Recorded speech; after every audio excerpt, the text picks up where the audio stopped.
Paz do Senhor, professores de juvenis, sejam bem-vindos a mais uma aula. Essa é a nossa segunda aula do trimestre. O título da nossa lição de hoje é A Visão do Cristo Vitorioso. Meu nome é Márcio, eu sou professor também de juvenis aqui do Templo Central e quero trazer para você um panorama sobre essa lição que pode contribuir com sua aula e assim eu espero. Bom, o versículo principal da nossa lição está lá em Apocalipse 1, versículos 17 e 18, diz assim: E eu, quando vi, caí a seus pés como morto, e ele pôs sobre mim a sua destra, dizendo-me: Não temas, eu sou o primeiro e o último e o que vive. Fui morto, mas eis aqui, estou vivo para todo sempre. Amém. E tenho as chaves da morte e do inferno. Querido professor, nessa lição é importante que você não traga medos ou receios ou algum tipo de ansiedade aos juvenis passando o conteúdo do Apocalipse. É importante que você traga a eles uma esperança, traga a eles uma palavra de conforto e não uma palavra de medo, de receio ou de ansiedade. Antes de iniciar a sua aula, ore ao Senhor, peça um direcionamento e ore com eles. Isso vai fazer com que eles criem gerem neles esse interesse, esse anelo pela presença do Senhor, e com certeza a aula fluirá muito bem. Os objetivos dessa aula é que eles entendam o propósito da encarnação de Jesus, também compreendam a ressurreição e a ascensão de Cristo, e por fim expliquem a eles como se dará a segunda vinda do Senhor. No ponto 1.1 fala sobre a encarnação. Como vimos, o Apocalipse ele não é um livro só, uma coletânea de fatos que hão de acontecer lá no final dos tempos. Ele também é a revelação de um Cristo glorioso. Para entendermos tudo isso, nós começamos pela sua encarnação, como está lá no ponto 1.1. A encarnação de Cristo ela foi profetizada pelo profeta Isaías, que está lá nos capítulos de Isaías, capítulo 7, versículo 14, e no capítulo 9, versículo 6, que fala que o Emanuel habitaria entre os homens e se manifestaria a eles. Então esse é o primeiro pilar que vocês precisam ensinar aos juvenis sobre Jesus Cristo. É que ele é o verbo que se tornou carne. Bom, o segundo pilar é que o nascimento dele foi de uma virgem. Como está lá, como foi profetizado isso, lá em Isaías 7,14, ele nasceria de uma virgem. E crer no nascimento virginal de Jesus Cristo e na sua humanidade, tal como foi anunciado, é essencial para a nossa fé. Depois, vocês precisam falar que Cristo, ele também, como humano, ele passou por algumas dores que nós temos. Por exemplo, ele sentiu fome, ele teve sede, ele se angustiou, teve cansaço. Então, todos esses fatos, eles apontam como Cristo de forma humana. Mas, apesar de toda a sua humanidade, é importante que você deixe claro que, apesar de ser um humano, ele foi tentado, mas nunca pecou em nenhuma dessas tentações.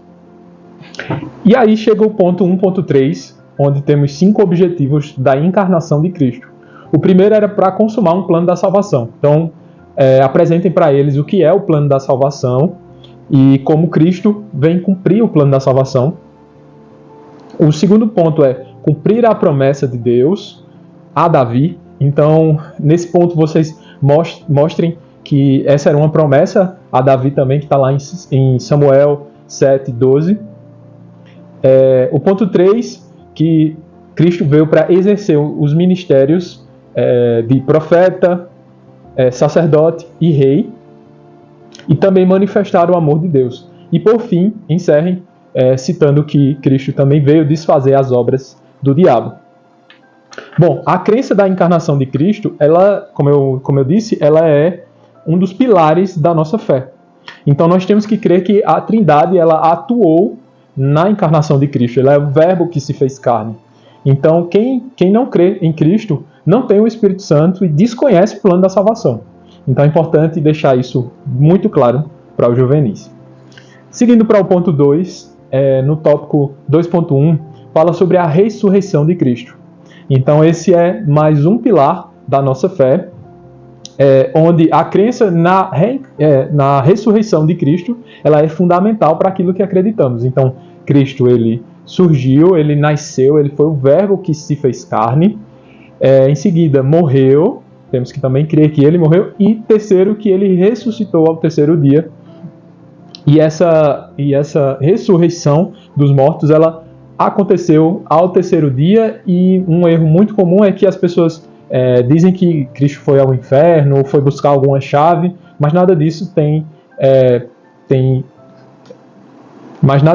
respaldo bíblico. Então não ensinem isso aos juvenis. Bom, no ponto 2.2 fala sobre a ascensão aos céus. Então, depois que Cristo ressurgiu dos mortos, ele ascendeu ao céu 40 dias depois. Então, preciso falar sobre esses 40 dias que ele passou na terra, falando a respeito do reino, e logo após isso ele foi assunto aos céus. Tá? E por fim, no terceiro ponto, fala sobre a segunda vinda de Cristo, a visão do Cristo vitorioso. Então, retomem esse assunto que está lá em Apocalipse, que fala sobre alguns atributos, né?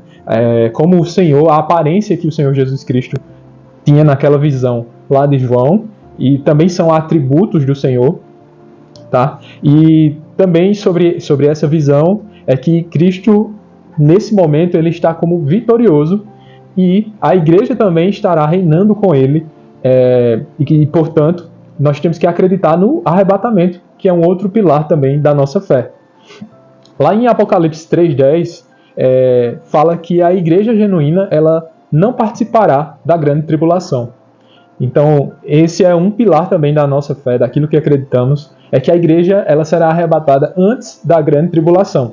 Então, expliquem aos juvenis que isso acontecerá e que eles estejam prontos, que orem ao Senhor, que sempre estejam em comunhão, que não passarão pela grande tribulação. Bom, e por fim, o último ponto fala sobre o aparecimento triunfal de Cristo. Esse aparecimento ele será visível para as pessoas. Então, nesse momento, ele aniquilará o mal através do esplendor da sua vinda, e também ele não virá só. Tá? Então, ele virá com a nuvem, com poder e grande glória, trazendo também os santos, milhares de anjos, e dará segundo as suas obras. Então, queridos professores, muito obrigado. Desde já, se inscrevam, curtam esse canal e acompanhem as outras lições. E eu te vejo na próxima lição. Deus abençoe.